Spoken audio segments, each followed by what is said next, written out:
There's Rabbi Mordechai here. We're continuing this series on manifestation and how to manifest reality. In the last class, or share or whatnot, we talked about this idea of understanding what the definition of manifestation is through the frame of Adam. And one frame of Adam is Adam before he sinned, which was a level of thought creating reality and thought creating experience. And the aspect of action wasn't necessarily needed because things just manifested in their original level. And then the second level we talked about was this idea of after the sin and Adam being able to manifest things through a series of processes. Like, for example, they said that, for example, the sages teach that the original trees, some of them produce bread, right? They produce bread. That's the whole idea of bringing, 2 loaves of bread for Shavuot. The idea of the 2 loaves of bread being used as like as an atonement. Like you have bulls doing Sukkot. You have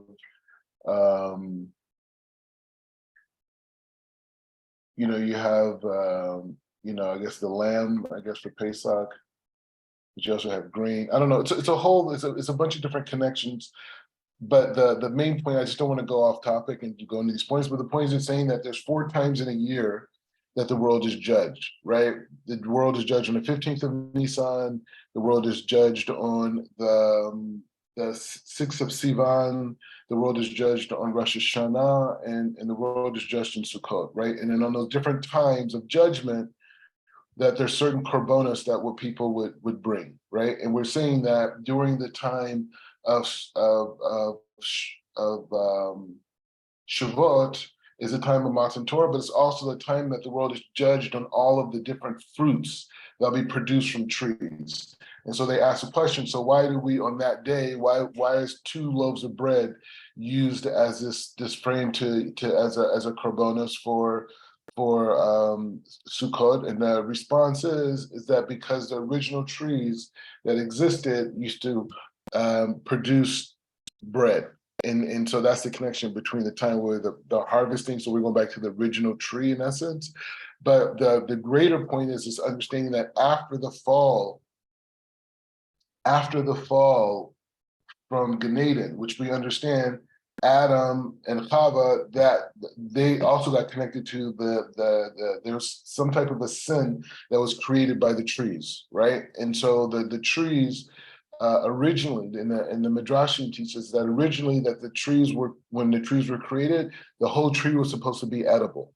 But earth didn't produce it that way. It didn't follow the instruction. So there's an aspect of a curse that's connected to the dynamic of tree.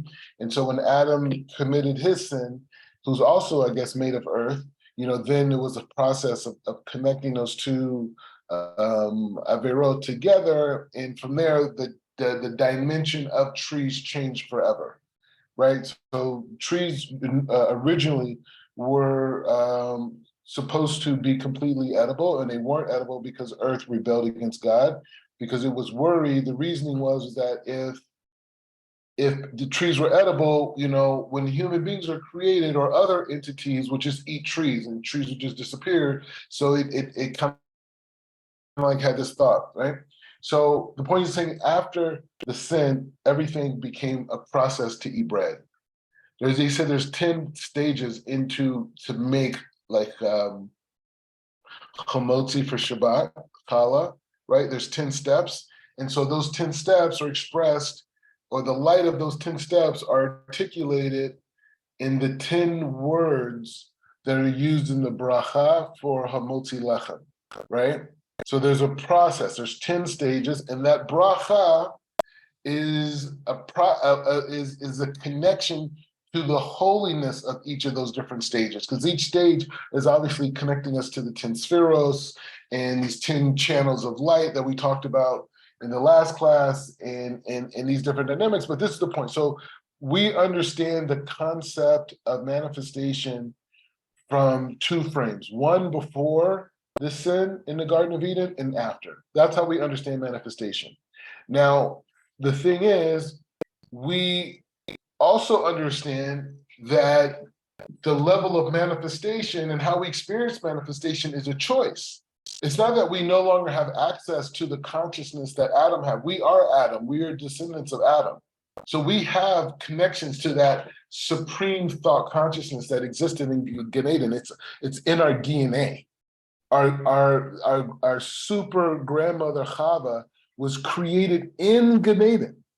In Gan Eden. That's who we are, right? That's who we are. We are a byproduct of this concept. So when we talk about the idea of manifestation, we have to understand that that greatness is a part of the genetic information that we have inside of us. This is so important that every single person that you look at and every person that you see has an aspect of greatness within them by definition of being a descendant from Adam and Chava. That doesn't mean they manifested. It doesn't mean that they may do negative things or any of these types of points. That's not the point over here. What we're saying is that there's a concept. There's a concept of manifestation, right? There's this concept of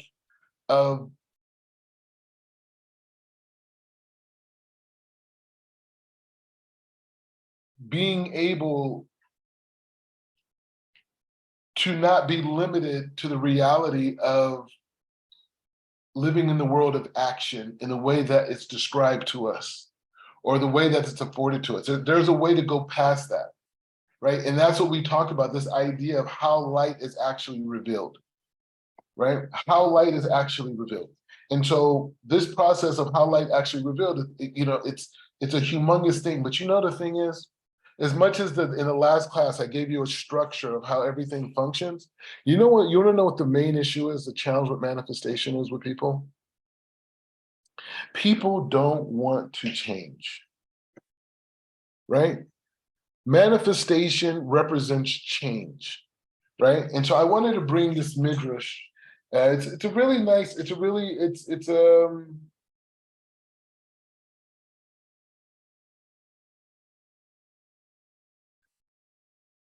midrash. It's about Abraham, and it's about Abraham and his family Tarak. They're in Or Chazdim, and they moved to Haran, right? But the goal, when the father, everyone saw the miracles that happened with Abraham in Nimrod's palace when he was supposed to be thrown into the furnace. Everyone saw that. So the people around that knew that there was something special with Abraham, and he knew something. So the Pesukim, when you look at them in depth, it explains that really actually they were joining Abraham. It's not that Tarak, even though it says Tarak, but the wording, the Zohar brings up the wording that's used expresses. I'm not going to go into that now, but the idea is to say that people were believing into Abraham, right?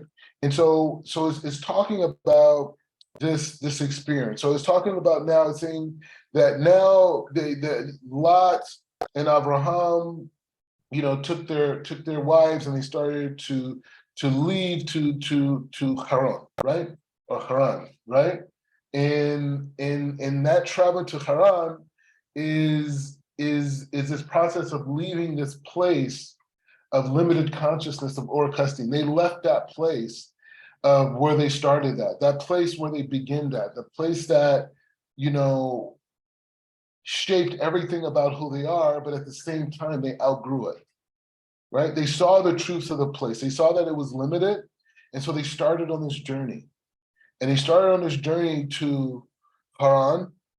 And that journey to Haran is a journey of going to a new place, but it's not the destination. The destination is Eretz Israel.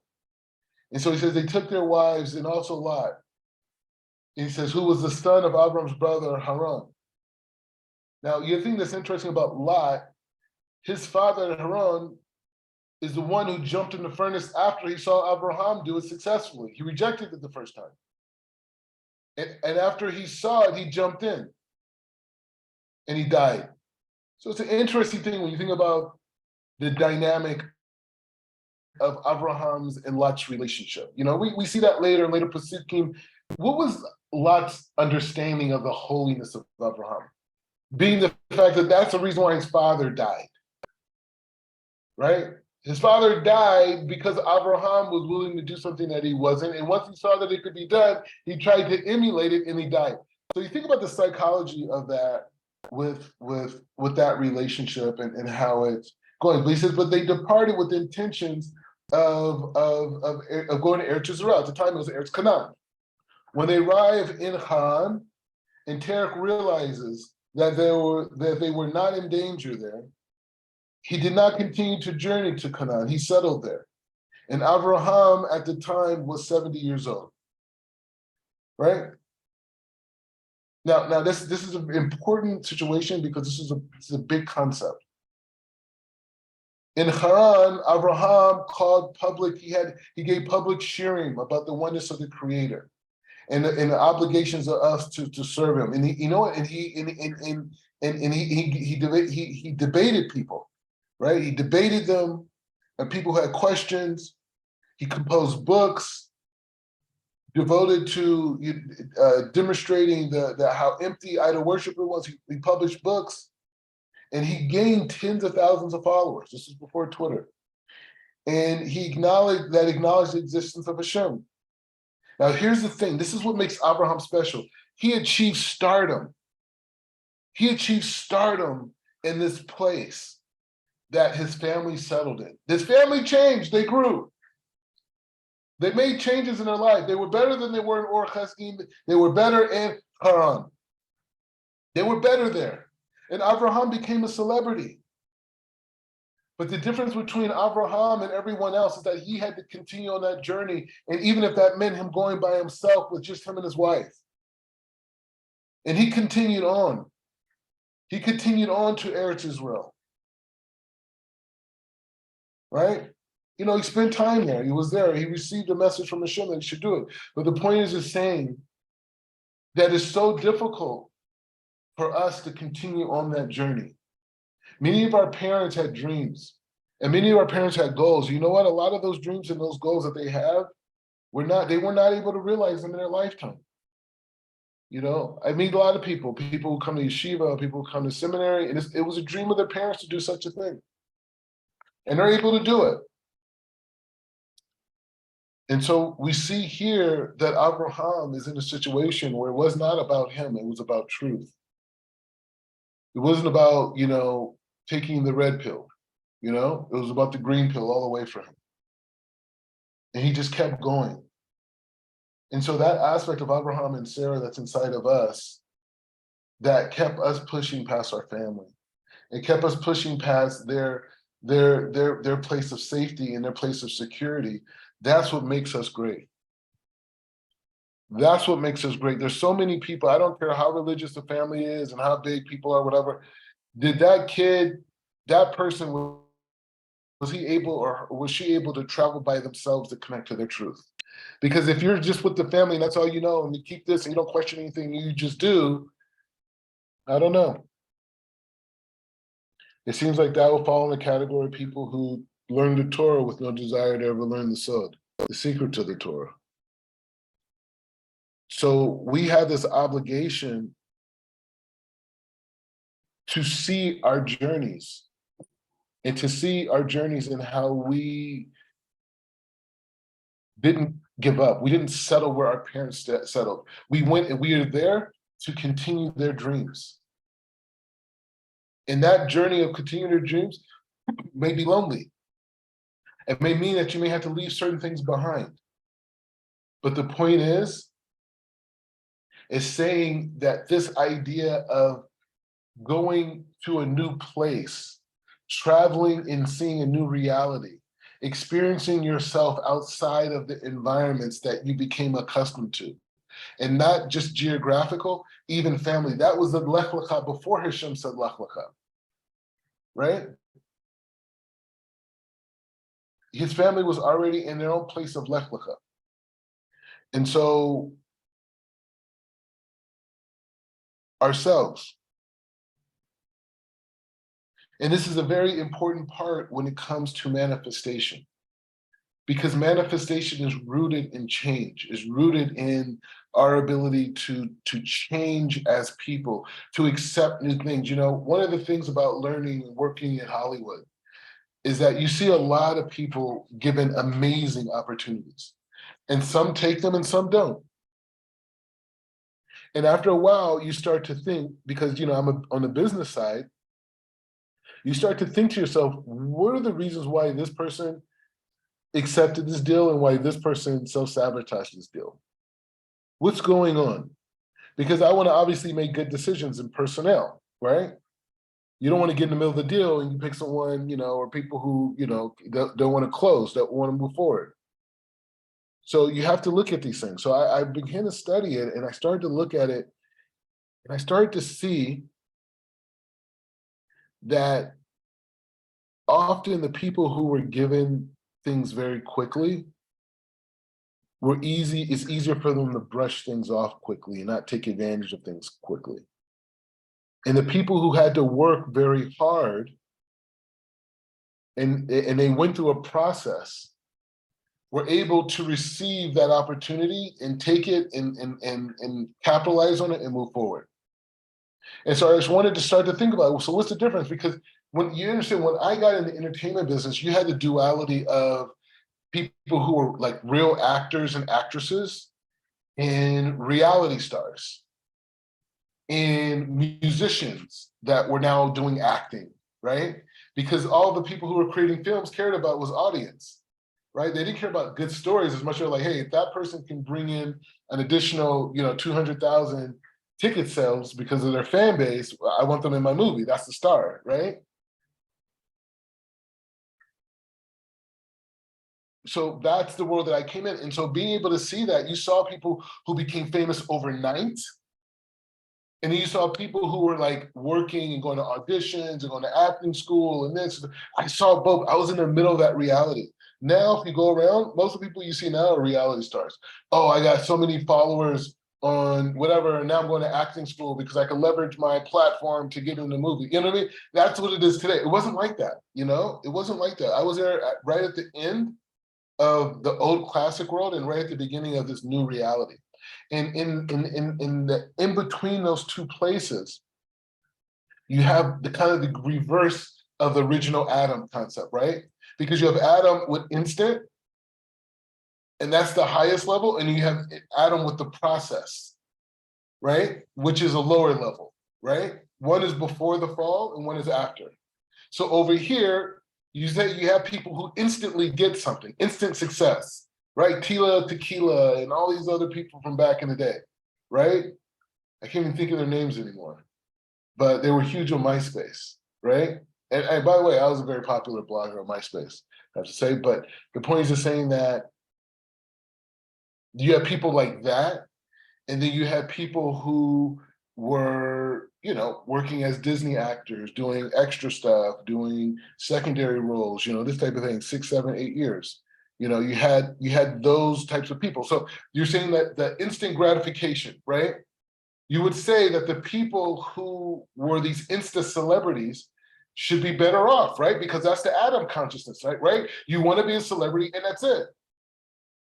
And the people who are taking their time and go through this process should be less successful because they believe in the lower level reality, right? Because didn't I just say in that last year that we want to get in a level where we can connect immediately and be in that place immediately, right? As soon as we start our process, as soon as we start our conversion at every day, that we realize a big change in our life. Once we get to that reality, isn't that where I said we wanted to be? So how could I say over here that the reality show celebrity, the reality star, the social media celebrity is at a lower level and was less likely to take advantage of opportunities than the person who was a Disney actor or went to auditions and went to acting school and went to theater and did all that and built a portfolio and these types of things.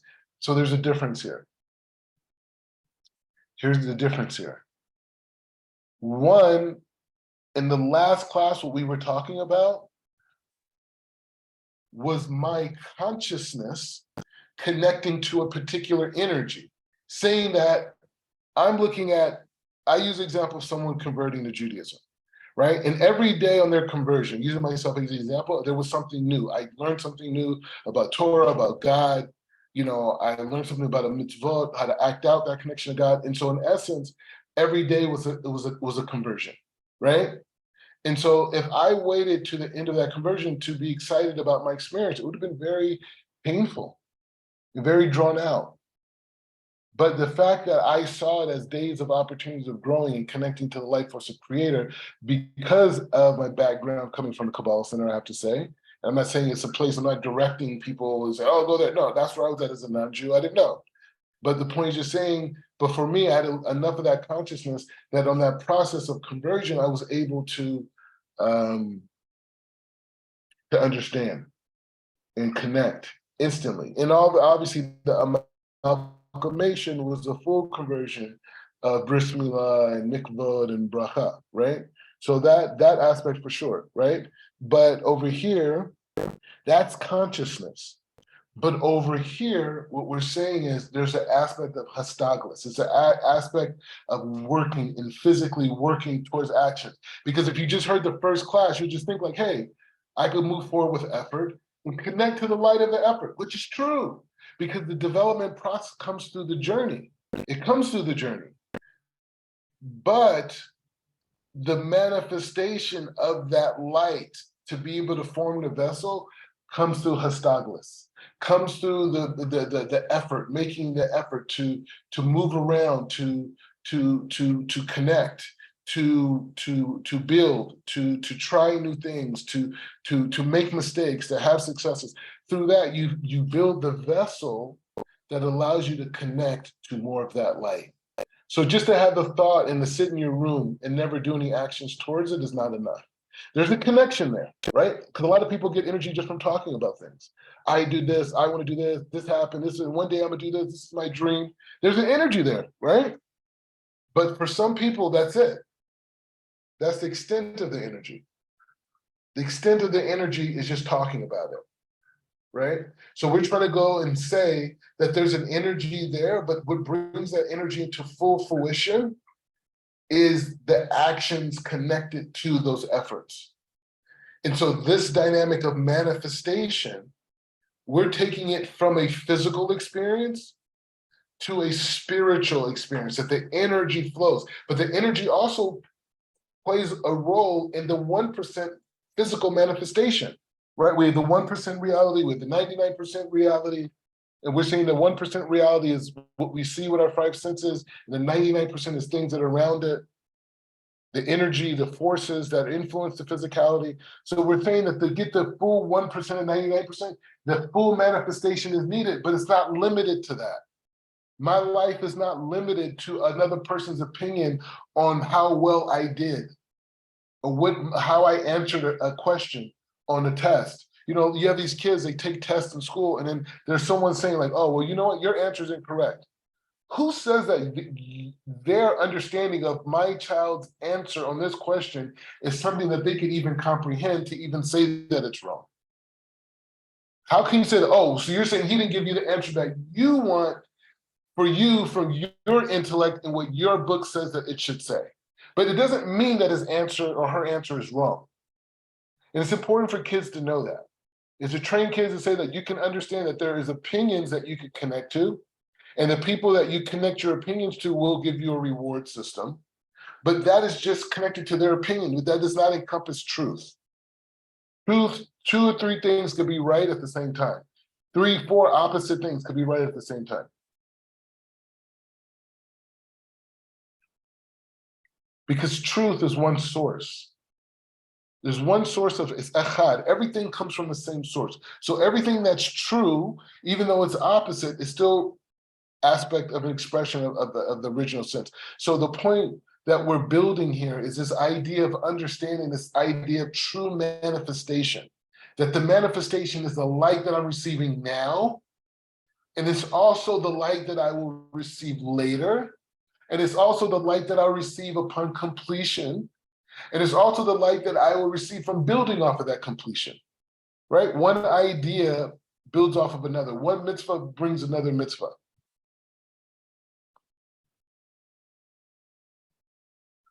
So this is what we're holding at. We're holding on this ability to change, the ability to go further, to go beyond what others are doing, to go beyond just, what people say. Like in Haran, Abraham was a celebrity.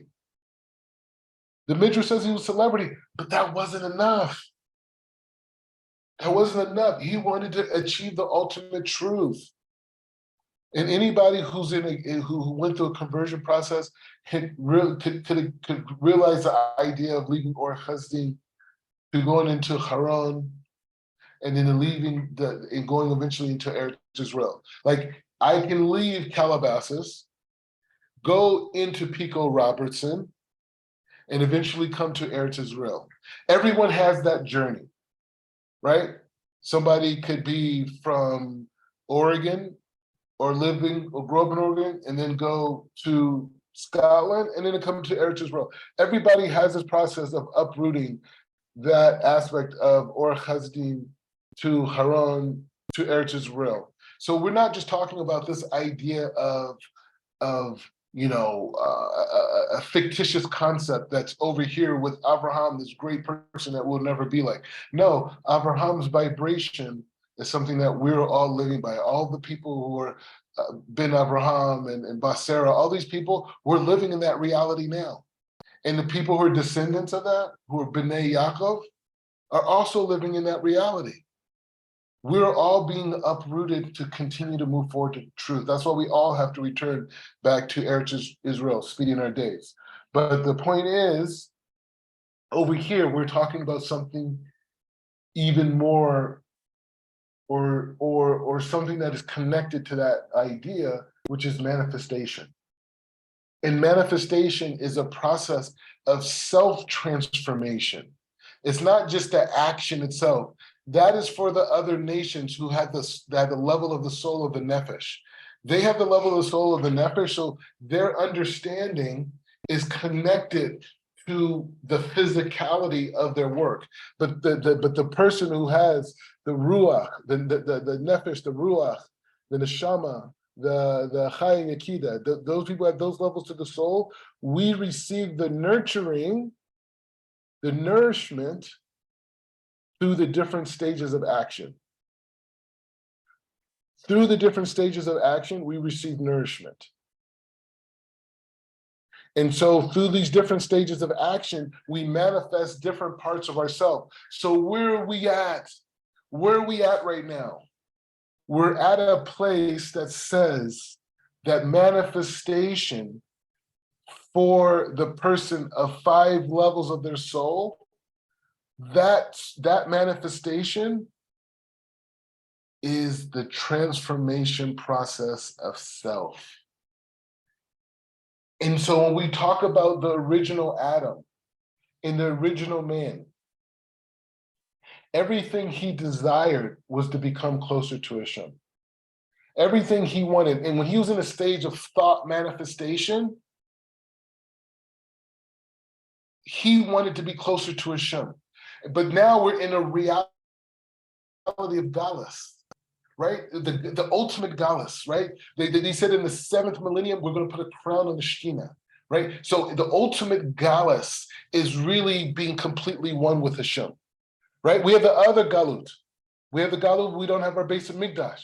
But the basic Mikdash is there to give us the model, the structure, to direct our Kavana towards Hashem in the most purest of ways, through Korbanos. And through all the different actions of all of our tribes, functioning to make the basic Mikdash what it is. But the basic Mikdash is there for our Avodah for Hashem. So there's a level above that, our sages teach, which is this level of the 7th millennium where we're connected to the Shekhinah, that we're connected to the Shekhinah. And in the 6th millennium, we put the crown on Mashiach. And in the 7th millennium, we put the crown on the Shekhinah. This is what we're holding at. So this idea of, for us, manifestation is not about just the end product, which is what you accomplish, crossing the finish line, getting the trophy. Nope. For us, Manifestation is the person you become on the journey. So every single day is an essential part of building your yesod, of being able, of the foundation to bring the light into your earth that reflects the light that prism you're supposed to bring to the world. There's a specific prism that you're supposed to bring to the world that only your malchus can manifest. And so you want to, and this is going to be the next class of how to be that vessel, because this is a part of it, but we have to establish. In the first class, we established the structure of how everything works. Here, we're giving that structure purpose, saying that that purpose that we ultimately are having is this process of utilizing the dreams and the goals that God gives us as a way to transform ourselves. Not about just the end goal of the Malchus. It's not just that. It's the idea of going through all the stages, the Keter, the Chokhmah, the Bina of our life, the Hesed, Gevurah, Tifer, Netzach, Chod, Yesod of our life, in bringing that light into a manifestation point of experience, which is in our personal Malchus. These levels of the spheros are aspects of our life, are levels of our transformation. And so this whole process that when Hashem gives us a dream, when he gives us a goal, it's not because it's like, oh, well, okay, well, I need to go and be the best runner, the fastest runner in the world. And so the guy just practices. No, it's through the practicing that he changes himself, through that dedication, through that discipline, through that hard work, through the growth that he sees of himself, the maturity, the expansion of himself physically and mentally, and all the laws and the rules that he learns about the human being itself and endurance. And through that, he learns that to become the fastest runner in the world. Every dream that we have is there for us to change, but if we don't have that in mind, we will accomplish certain goals and we'll be like, well, what is this about? And that's what we talk about, this idea of the Instastar on social media. That Instastar just, but there's a lot of people who work hard on social media. So it's not so simple. So I'm saying everybody on social media is an Instastar, but there are people that are. And those people is what my experience is on the business side. It's difficult for a lot of those people who only have, I'm not saying a person who's an actor, actresses that use social media as a tool. I'm not saying that, like a Country Wayne or some other people like this. I'm talking about people who only have that background that they just put up a random viral video and it took off. And next thing you know, people say, you need to capitalize on this. And they go and do all these things. Right? And so that's the aspect. Because on that road of getting rejected at those auditions and reading the lines incorrectly and not communicating effectively or showing up late or whatever the process is to become that person who gets casted. That process is something that could change a person, but sometimes those people could just go through the processes and not gain anything from it. And this is the problem. The problem is that we could go through a process of achieving a goal that God wants for us, a dream that God wants for us to manifest, but because we don't utilize it the right way, the light and the sparks that were supposed to be elevated on this journey doesn't do so. And so we got to come back again in another lifetime, and another lifetime, and another lifetime, because we didn't do the work of elevating the sparks that we were supposed to. Just by listening to this conversation and thinking about the sparks that we're supposed to elevate, we're elevating sparks as we speak, right now. So after we get off of this conversation, are you going to continue to elevate sparks? Because elevating sparks is knowing that everything that I'm dealing with is here to elevate sparks. God will put us into a situation where we have to defend ourselves. Like here I'm in Israel, right? We have the idea, right? The Israeli Defense Force, right? The idea. So the whole idea is defending the Holy One, right? But you ask, the question is, why would God put me in a position where I have to defend myself?